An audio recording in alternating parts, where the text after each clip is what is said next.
വിമലേ, ദേ അമ്മാവൻ വന്നിട്ടുണ്ട്. ദേ, നീ വന്നതിന് ശേഷം അമ്മാവൻ ആദ്യമായിട്ടാണ് ഈ വീട്ടിൽ വരുന്നത്. അമ്മാവന് കുടിക്കാൻ എന്തെങ്കിലും എടുത്ത്. പിന്നെ അമ്മാവന് ഏറ്റവും ഇഷ്ടം നാരങ്ങ കൊണ്ടാ. പഞ്ചസാരയും ഉപ്പ് കിട്ടും. ആ സോഡ ഫ്രിഡ്ജിലുണ്ടാവും. സോഡ ഒഴിച്ചാലേ ഗ്യാസിന് നല്ലതാ. ആ എന്താ അമ്മാവൻ വന്ന കാലത്ത് നിൽക്കുന്നത്? മാ ഇരിക്കാം.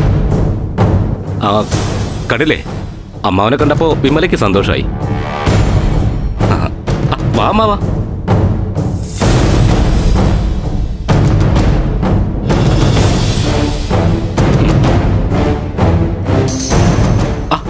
ഇരിക്കമ്മാവാ.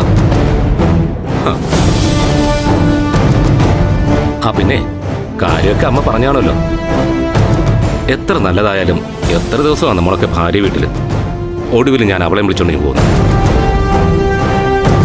അവിടെ ആവുമ്പോ ആകെ ഒരു വീർപ്പുമുട്ടല. ഇവിടെ ആ പ്രശ്നമില്ലല്ലോ, ഇത് നമ്മുടെ വീടല്ലേ. ആ പിന്നെ അമ്മാവൻ എന്നോട് ചെറിയൊരു അലോഹ്യമുണ്ടെന്നറിയാം. അമ്മാവൻ ലോകം കുറെ കണ്ട ആളല്ലേ. ചിലപ്പോ ഉള്ളിലൊന്നും വയ്ക്കില്ലായിരിക്കും, പക്ഷേ എൻ്റെ ഉള്ളിൽ ചെറിയൊരു വിഷമമുണ്ട്.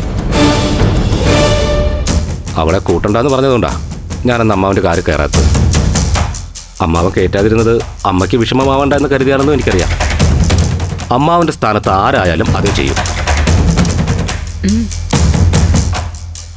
അതൊക്കെ അവിടെ നിൽക്കട്ടെ. നിർത്താതെ നീ സംസാരിച്ചത് കൊണ്ടും നാരങ്ങ വെള്ളം തന്നത് കൊണ്ടും തീരില്ലല്ലോ. പറയേണ്ടത് പറഞ്ഞല്ലേ പറ്റൂ. നീ സ്വന്തം അമ്മയെ വെല്ലുവിളിച്ച് അവളെ അകത്തേക്ക് കയറ്റിയത് ഒട്ടും ശരിയായില്ല. അതറിഞ്ഞാ ഞാൻ വന്നത്. എനിക്കറിയാം. അമ്മാവനോട് വന്ന് വിമലയെ വലിച്ച് പുറത്തിറക്കാൻ അമ്മ വിളിച്ച് പറഞ്ഞാണ്.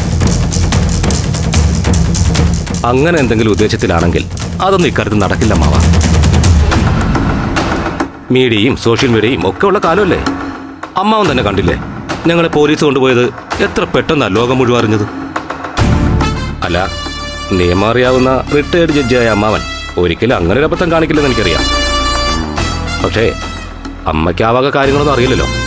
അറിയണ്ടടാ, ഒന്നും അറിയണ്ട എനിക്ക്. ഏതായാലും നീ ഒരു കാര്യം ചെയ്. നിന്റെ ഭാര്യ എടുക്കുന്നതില് കുറച്ച് വിഷം കൂടി കലക്കി എനിക്ക് തരാൻ പറ.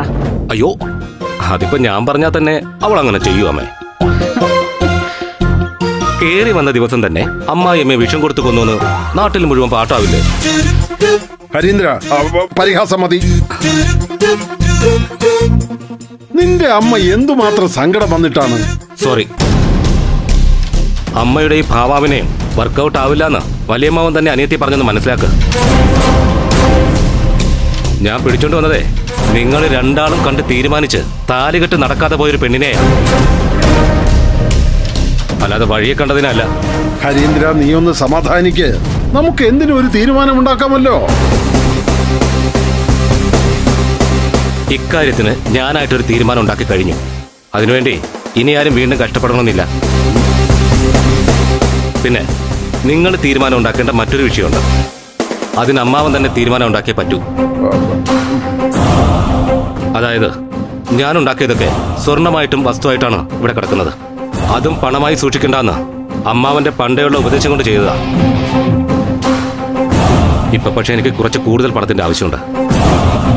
ഒന്നുകിൽ സ്വർണം വിറ്റ് അല്ലെങ്കിൽ വസ്തു വിറ്റ് അതെനിക്ക് കിട്ടണം. അമ്മാവന്റെ ഈ വരവുകൊണ്ട് അതിനൊരു തീരുമാനം ഉണ്ടാക്കിയ.